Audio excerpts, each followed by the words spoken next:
बहू और बेटी समान पारिवारिक कहानी। माँ, मैं बहुत थक गई हूँ घर संभालते संभालते। यहाँ मेरी थकान किसी को नजर नहीं आती। कुछ दिन आराम करना चाहती हूँ। सोच रही हूँ कुछ दिनों के लिए अपने मायके आ जाऊं। आते हुए अपने बच्चों को भी साथ ले आऊंगी, वे वहीं से स्कूल चले जाएंगे। आखिर एक ही शहर में ससुराल और मायका होने का कुछ तो फायदा मिले। आरती ने फोन पर अपनी माँ से कहा। पार्वती जी ने दूसरी तरफ से कहा, हाँ बेटा, जब तेरी इच्छा हो आ जाना, आखिर ये तेरा भी तो घर है। ठीक है माँ, तो मैं कल ही आ जाऊंगी, आरती खुश होकर बोली। हाँ बेटा, कल आ जाओ, मैं तुम्हारा इंतजार करूंगी। अभी मैं फोन रखती हूँ, मुझे मंदिर भी जाना है। कोमल जी ने फोन रख दिया और सीधे किचन में गई। किचन में खाना बना रही बहू से बोली, अरे अनुपम सुनो, कल तुम्हारी ननंद आ रही है, आज बाजार जाकर फल सब्जी और मिठाइयाँ लेकर आना। बेचारी मेरी बेटी ससुराल में नौकरों की तरह काम करती है और उस पर कोई ध्यान ही नहीं देता। यहाँ आएगी, कुछ दिन रहेगी तो उसका मन और तबीयत अच्छे रहेंगे। सास के मुंह से ऐसी बातें सुनकर अनुपम का चेहरा उतर गया। वो मन ही मन सोचने लगी, काश आपको मेरी थकावट भी नजर आती। मैं भी दिन रात झाड़ू पोछा, बर्तन, खाना बनाना, मार्केट जाना और हर वह काम करती हूँ जिससे हमारे परिवार वालों को कोई दिक्कत ना हो। काश आप मुझ पर भी ध्यान दे पाती। आपकी बेटी तो जब मन में आता है तब यहाँ आ जाती है, लेकिन मैं साल में एक बार ही अपनी माँ के पास जाती हूँ, तब भी आपको प्रॉब्लम होती है। मैं भी इंसान हूँ, मेरा भी मन है, मुझे भी लगता है अपने माँ के पास जाकर थोड़ा आराम करूँ, सुख दुख की दो चार बातें करूँ, अपना मन हल्का करूँ। भगवान अब तुम ही कुछ करो ताकि मेरी सास की आंखें खुले और उसे मेरी थकावट भी नजर आए। शाम तक भगवान ने जैसे अनुपम की सुन ली और उसकी ननंद का फोन आया।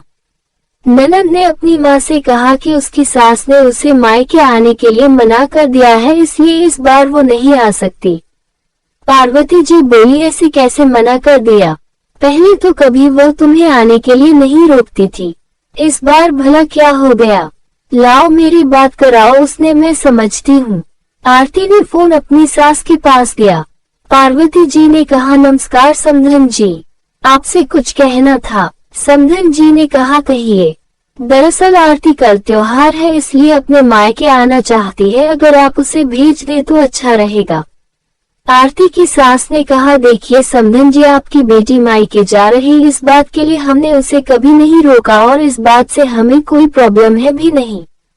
कुछ दिनों पहले मैं अपने रिश्तेदार की शादी में गई थी, वहां आपकी बहू अनुपम की माता जी से मिलने का मौका मिला। उनसे गपशप करने के दौरान उनकी बातों से पता चला कि अनुपम को साल में एक ही बार अपने मायके जाने को मिलता है और वह भी बहुत कम समय के लिए। मुझे लगता है आपको पहले अनुपम को उसके मायके भेज देना चाहिए और वह जब मायके होकर आ जाएगी तो मैं आरती को आपके पास भेज दूंगी। एक बहुत जरूरी बात जो मुझे लगता है आपको समझ लेनी चाहिए कि आपको अपनी बहू को भी बेटी की तरह ही या बेटी से भी ज्यादा प्यार देना चाहिए। उसे भी मायके जाने की इच्छा होती होगी। हो सकता है आरती के वहां आने से उसकी आवभगत करने के लिए आप उसे उसके मायके नहीं भेजती होंगी, या फिर वह आपसे कुछ कहने से अभी डरती हो। अगर आप उसको घर में ही कैद रखेगी तो एक दिन ऐसा आएगा जब वह आपके खिलाफ बोलने लगेगी, फिर वह आपकी सुनेगी भी नहीं और जब चाहे तब अपने मायके जाएगी। ऐसी परिस्थिति आए, इससे अच्छा है कि आप ही कुछ बदलाव अमल में ले आए जिससे आपका रिश्ता और रिश्ते की मिठास खराब ना हो। पार्वती को अपने समधन के हर एक शब्द में सच्चाई नजर आई। उन्हें महसूस हुआ कि उन्होंने अपनी बेटी के प्यार में अंधे होकर कभी भी अपनी बहू के मन का विचार नहीं किया। उन्होंने हमेशा ही अपनी बेटी को अपने बहू से ऊपर रखा। दूसरी तरफ आरती भी अपनी भाभी के बारे में हो रही इस बातचीत को सुन रही थी। उसने भी रियलाइज किया कि वह कभी भी अपनी भाभी के साथ ठीक से बात नहीं करती और जब जब वह अपने मायके जाती है तो भाभी थोड़ी उदास रहती है। पार्वती जी ने अपनी बहू को बुलाया और उसे कहा कि अनुपम कुछ दिनों के लिए आरती नहीं आने वाली है, इसलिए पहले तुम अपने मायके होकर आओ। ये सुनते ही अनुपम का चेहरा खिल गया, क्योंकि यह पहली बार था जब उसकी सास ने सामने से उसे अपने मायके जाने के लिए कहा था। अगले दिन अनुपम अपने मायके गई और इस बार 1-2 दिन नहीं पूरे हफ्ते भर रहकर आई। अपने माँ बाप से, अपने रिश्तेदारों से मिलकर आई और जब वह लौटकर आई तो उसका चेहरा खिला हुआ था, उसकी आंखें चमक रही थी। अनुपम के आने के बाद आरती भी अपने मायके आई और इस बार वो खुद सामने से अपनी भाभी से खुशी खुशी मिली और अच्छे से बात की। आरती ने अपनी माँ से बात करके उन्हें भी अच्छे से समझने में मदद की कि वो कहीं ना कहीं अनुपम के साथ गलत व्यवहार कर रहे थे।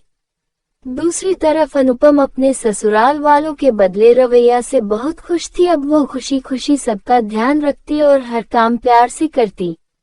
वह ध्यान रखती कि कोई भी ऐसी बात या काम ना करे जिससे घर में तनाव का माहौल पैदा। पार्वती जी अपनी बहू को खुद ही समय समय पर मायके भेज दिया करती।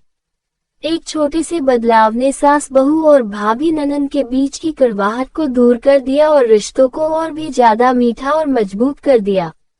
आपकी दोस्त और लेखिका Soni. Please like and share subscribe कर दीजिएगा।